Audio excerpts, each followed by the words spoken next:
Programme के हिस्से में जी हम बात करने वाले हैं कि बैलेंस डाइट क्या है, आप वेट किस तरह से रिड्यूस कर सकते हैं और वो लोग जो कि बहुत ही स्ट्रॉन्ग किस्म की हैवी किस्म की डाइट करके एकदम से वेट रिड्यूस कर लेते हैं, उनके क्या नुकसान हो सकते हैं। बाल गिरना शुरू हो जाते हैं, आपकी स्किन जो है वो कॉम्प्रोमाइज़ होती है। सो ये चीज़ें आपने रोकनी हैं। हमारे साथ क्लिनिकल डाइटिशियन मौजूद हैं जी मुंतहा अरशद, वेलकम कहेंगे उन्हें अपने शो में। अस्सलाम वालेकुम मुंतहा। वालेकुम अस्सलाम। थैंक यू सो मच मुंतहा, आपके वक्त का बहुत बहुत शुक्रिया। मुझे बता दें बैलेंस डाइट हम किसे कह सकते हैं? बैलेंस डाइट का मतलब कि आपकी जो डाइट है वो वैरायटी उसमें हो, लाइक उसमें आपके तमाम 5 फूड ग्रुप्स इंक्लूड हों, जिसमें से whole grains, fruits and vegetables, आपके नट्स आ जाते हैं, healthy fats, lean protein, dairy part. क्योंकि कोई भी एक फूड ग्रुप नहीं है जो कि आपको सारे न्यूट्रिएंट्स प्रोवाइड कर दे। आपको अपनी डाइट में तमाम फूड ग्रुप्स इंक्लूड करने होते हैं ताकि आपको हर फूड का फ़ायदा हासिल हो सके। कोई भी ऐसा फूड नहीं है सिर्फ एक जिसको हम कह दें कि इसमें सब कुछ है, इसमें तमाम विटामिन्स और न्यूट्रिएंट्स मौजूद हैं, तमाम मिनरल्स मौजूद हैं, ऐसा नहीं है। आपको हर फूड ग्रुप अपनी डाइट में इंक्लूड करना है ताकि आपको हर जगह से कुछ ना कुछ विटामिन्स और मिनरल्स मिल सके और आपकी जो बॉडी है वो नरिश कर सके हेल्दी डाइट के साथ, बैलेंस डाइट के साथ। इसको बैलेंस डाइट कहते हैं कि तमाम फूड ग्रुप्स इंक्लूड हों। चलें जी, इसको हम बैलेंस डाइट कहते हैं। अब वेट जिन लोगों ने रिड्यूस करना है उनके लिए रिकमेंडेशन क्या है? क्योंकि यहाँ पे लोग हैवी डाइट करके वेट एकदम से रिड्यूस कर देते हैं और उसके साइड इफ़ेक्ट्स होते हैं। Weight loss, basically weight loss के लिए आपको कैलोरी मैनेजमेंट करनी होती है। कैलोरी मैनेजमेंट का मतलब है कि आप अपना कैलोरी इनटेक, जो आपकी बॉडी की कैलोरी नीड है, हर पर्सन की कुछ नीड्स होती हैं अपने वेट को मेंटेन रखने के लिए, आपने अपना कैलोरी इनटेक उससे थोड़ा सा कम करना होता है ताकि आपकी बॉडी नेगेटिव एनर्जी बैलेंस में जाए, मॉडरेट कैलोरी डेफिसिट में जाए और आपका वेट लॉस हो सके। बट इसका मतलब ये नहीं है कि आप एक्सट्रीम लेवल पे अपना कैलोरी इनटेक कम कर दें, बिकॉज लोगों का यही होता है कि जहाँ पे उनको खाना कैलोरी डेफिसिट का नाम आता है उनके दिमाग में आता है मतलब जी अब फाका करना है, खाना पीना छोड़ना है, तो वो अपनी कैलोरीज़ को अंडर एस्टिमेट कर लेते हैं और बिल्कुल ही खाना पीना छोड़ देते हैं। आपने अपनी डाइट से सिर्फ और सिर्फ 500 कैलोरीज़ कम करनी होती है।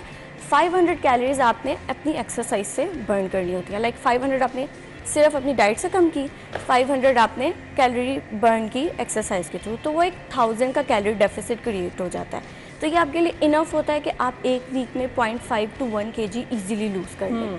जो रिस्ट्रिक्टिव डाइट, क्रैश डाइट की तरफ जा रहे होते हैं उनका बेसिकली ये मोटिव होता है कि हम जल्दी जल्दी से वेट लॉस करवा लें। मेरे पास क्लाइंट्स आते हैं जो कह रहे होते हैं कि हमने एक महीने में 10 kg लूज़ करने हैं। अब 10 पॉसिबल हो सकता है? पॉसिबल हो सकता है, लेकिन वो डाइट हेल्दी नहीं होगी और वो वेट सस्टेनेबल वेट लॉस नहीं है, मतलब कि वो दोबारा गेन हो जाएगा, तो फ़ायदा ही नहीं है इतनी मेहनत करने का। और वैसे भी आपको ऐसी डाइट फॉलो करके वेट लॉस करवाना चाहिए जो कि आप सस्टेनेबल लॉन्ग टर्म चला सके। ये नहीं कि थोड़ी दिन के लिए ये खाना पीना है, थोड़ी दिन के लिए ये खाना पीना बंद करना है, ऐसे नहीं। सब कुछ खाएं लेकिन मॉडरेशन में, पोर्शन साइज में, ताकि वो आप लॉन्ग टर्म चला सके, अपना लाइफस्टाइल चेंज करें। वही वेट लॉस आपका परमानेंट वेट लॉस होगा और वो फैट लॉस बेसिकली। ठीक है, जो वेट लॉस करने के लिए आप सबसे अच्छी डाइट क्या रिकमेंड करेंगे? मैं बैलेंस डाइट देती हूँ, मॉडरेट कैलोरी डेफिसिट डाइट, जिसमें तमाम फूड ग्रुप्स भी इंक्लूड होते हैं। मैं रोटी चावल भी देती हूँ, डेयरी प्रोडक्ट्स भी इंक्लूड होते हैं उसमें, लेकिन हर पर्सन की बॉडी की नीड के मुताबिक उसको पोर्शन साइज़ बताया जाता है। उसमें लीन प्रोटीन भी इंक्लूड होगा, जो क्लाइंट्स को पसंद होती है चीज़ें वो उसमें इंक्लूड होती हैं। और आप क्लाइंट की प्रेफरेंसेस को देखते हुए डाइट प्लान अगर बनाएं ना तो वो खुशी खुशी फॉलो करता है। अगर आप किसी को कहते हो कि आप एग डाइट कर लें, कीटो डाइट कर लें, आप ये चीज़ रोटी बिल्कुल छोड़ दें, तो वो कितनी देर तक छोड़ देंगे? थोड़ी देर बाद वो थक जाएंगे और फिर वापस अपनी पुरानी जो गलत हैबिट्स है उनमें इन्वॉल्व हो जाएंगे। ठीक है, एक महीने में आप कितना वेट लॉस कर सकते हैं? एक हेल्दी वे में बिल्कुल, अगर किसी की बॉडी बहुत अच्छा रिस्पॉन्स कर जाए तो वो 8 kg तक भी जा सकते हैं। कुछ क्लाइंट्स हैं मेरे जिन्होंने 10 kg भी लूज़ कर लिया क्योंकि उन एक्सरसाइज भी साथ में की थी, उनकी बॉडी ने बहुत अच्छा रिस्पॉन्स कर दिया। लेकिन एक एवरेज आप कह लें तो वो 4 to 5 kg है। ठीक है, इतना लूज़ हो जाता है इजीली। ठीक है, और मुझे ये बता दीजिएगा कि आपके लिए बेस्ट चीज़ कौन सी है जो आपने किसी भी किस्म की डाइट में स्किप नहीं अपनी डाइट से करनी है, उसको ज़रूर हिस्सा बनाना है?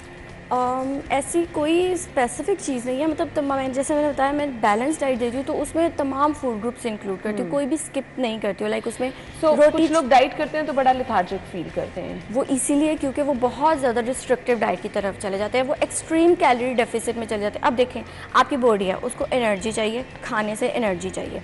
आप अपनी बॉडी को खाना ही नहीं दोगे, धक्के से उसे चला रहे हैं, धक्के से एक्सरसाइज में तो कहाँ पे आपको एनर्जेटिक फील होगा? आपको अपना पूरा दिन एनर्जी में रहना है, इसीलिए आपने एक्सट्रीम कैलोरी डेफिसिट में नहीं जाना है, सिर्फ थोड़ी सी कैलोरीज बर्न करनी है और आराम सुकून से वेट लॉस करवाना है। लोगों को ये होता है कि ज़्यादा कैलोरीज कम कर देंगे जल्दी वेट लॉस हो जाएगा, और ये चीज़ तो बहुत ज़्यादा है लोगों में कि फ़ौरन से हमें रिजल्ट्स चाहिए, वरना हमारी मोटिवेशन ख़राब हो जाती है। आप जब रियलिस्टिक गोल सेट करें ना कि मुझे एक वीक में ही एक वीक में सिर्फ 0.5 to 1 kg लूज़ करना है और सब कुछ खाते पीते वेट लॉस करवाना है, तो वो अप्रोच आप रखेंगे ना तो आपको कोई वीकनेस, कोई भी लेथार्जी का फील नहीं करेंगे। सही, हमें डाइट जी, मीट, ये सब चीज़ें अपनी डाइट का हिस्सा बनानी है। Exactly, nuts, healthy fats, protein, lean protein, fish, chicken पे प्रेफर करें, एग्स और दालें। इसके अलावा आप रोटी चावल को भी अपनी डाइट में ज़रूर शामिल करें। बस ये है कि वाइट राइस एक्चुअली उसमें फाइबर इतना ज़्यादा नहीं होता है, दैट्स वाई उसकी क्वांटिटी आप उसका इंटेक ज़्यादा कर सकते हैं उस टाइम पे। तो अगर वाइट राइस भी आपने कंज्यूम करना है तो उसकी क्वांटिटी का आपने ख्याल रखना है। सही। अब मुझे ये बता दीजिएगा, गर्मी है, अगर आप डाइट करें, कुछ लोग सिर्फ लिक्विड डाइट पे चले जाते हैं, उस प्रैक्टिस को कैसे देखते हैं? वो बिल्कुल भी सही नहीं है। आप सिर्फ लिक्विड पे नहीं रह सकते हैं। आपको कितनी कैलोरीज मिल जाएंगी उन लिक्विड से, आपको कितने न्यूट्रिएंट्स मिल जाएंगे, and at the end of the day आपका कैलोरी इंटेक उससे इतना पूरा नहीं होगा। और हमारी बॉडी को सॉलिड फूड चाहिए होता है along with water, obviously hydration हमने रखनी है इसमें, लेकिन आपकी बॉडी को सॉलिड फूड चाहिए, फाइबर चाहिए। अगर कोई लिक्विड डाइट पे चला जाता है तो उसे कॉन्स्टिपेशन का इशू बहुत होता है। इसके अलावा लिक्विड डाइट में वो फिर ऐड करते हैं शुगर वगैरह भी, तो वो भी ऑब्वियसली आपका शुगर लेवल स्पाइक कर देगा। जब शुगर लेवल स्पाइक करेगा तो इंसुलिन लेवल भी स्पाइक करेगा और फिर वही इंसुलिन रेजिस्टेंस हो जाएगी और उससे भी वेट लॉस नहीं हो पाता। और इसी वजह से कुछ लोगों को PCOS या डायबिटीज़ ये इश्यूज नज़र आने लग जाते हैं, इंसुलिन रेजिस्टेंस हो जाती है। सही। तो लिक्विड डाइट बिल्कुल भी ठीक नहीं है। सही।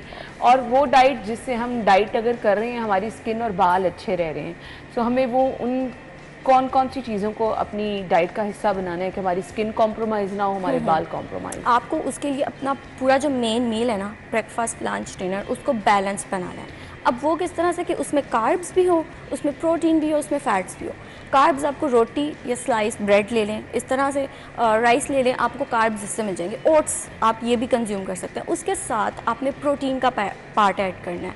अब प्रोटीन आपको lean protein, chicken, fish, eggs और पीनट बटर, इस तरह की चीज़ों से अपनी डाइट को आपने प्रोटीन भी प्रोवाइड करनी है अपने मेन मील में, ये ज़रूरी है। इसके साथ अपने हेल्दी फैट्स को इनकॉर्पोरेट करना है।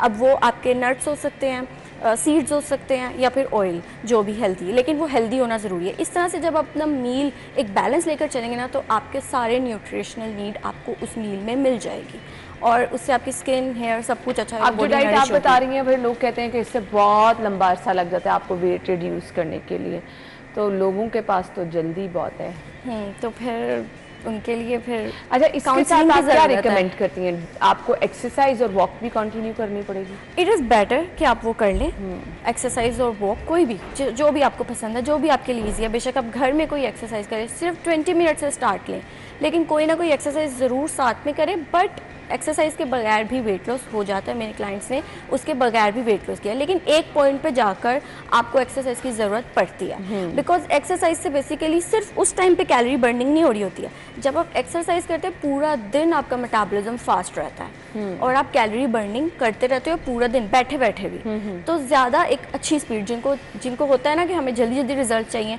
तो उनके लिए ये है कि आप balance diet, moderate calorie deficit diet लो, हेल्दी डाइट लो, साथ में एक्सरसाइज आप अच्छी कर लो। दिन में 2 दफ़ा एक्सरसाइज कर लो। आपको बहुत जल्दी है ना, कैलोरी डेफिसिट आपने मजीद बढ़ाना है, तो आप एक्सरसाइज से कैलोरीज बर्न कर लो, उससे और मेटाबॉलिज्म फास्ट हो जाएगा और अच्छा बॉडी रिस्पॉन्स कर जाएगी। गर्मियों में वेट जल्दी कम होता है या एक्चुअली ऐसा होता है? एक्चुअली थोड़ा सा है ये ऐसा, मतलब डायरेक्ट लिंक नहीं है, बट थिंग इज़ के सीन ये है कि सर्दियों में क्रेविंग ज़्यादा होती है। उसकी वजह ये होती है कि सर्दियों में सन एक्सपोजर कम होता है, गर्मियों में सन एक्सपोजर ज़्यादा होता है, और उसकी वजह से हमारी बॉडी में एक सेरोटोनिन हार्मोन है, उसकी प्रोडक्शन बढ़ जाती है, जो कि आपकी क्रेविंग्स को मैनेज करके रखता है। तो दैट्स वाई आपकी क्रेविंग्स मैनेज होंगी तो जंक फूड नहीं खाओगे, एक्स्ट्रा ईटिंग नहीं करो, भूख नहीं लगेगी, ज़्यादा पानी की तरफ जाओगे, तो इसलिए फिर वो कहते हैं कि आप कैलोरीज, आप अपनी क्रेविंग्स मैनेज कर सकते हो, तो मतलब आप गर्मियों में वेट लॉस इजीली करवा सकते हैं। सही, तो ये रीजन है इनडायरेक्ट हमारे पास। मैसेज क्या देना चाहेंगे देखने वालों को? मैं यही मैसेज देना चाहूँगी कि आप लोग अपना गोल जो है वो रियलिस्टिक गोल सेट करें, लाइक जल्दी वेट लॉस की तरफ बिल्कुल मत जाएं, अपना लाइफस्टाइल चेंज करने की कोशिश करें, उसकी तरफ एफर्ट करें। ये नहीं कि एक हफ्ते के लिए हमने सब कुछ खाना पीना छोड़ देना क्योंकि हमें एक वीक में ही 5 kg या एक मंथ में ही 10 kg लूज़ करना है, क्योंकि ये अनरियलिस्टिक गोल है और एक इंसान को ये ऐसी अप्रोच नहीं रखनी चाहिए। तो ये आपके लिए नुकसानदेह भी होती है। थैंक यू सो मच, बहुत बहुत शुक्रिया मुंतहा आपके वक्त के लिए।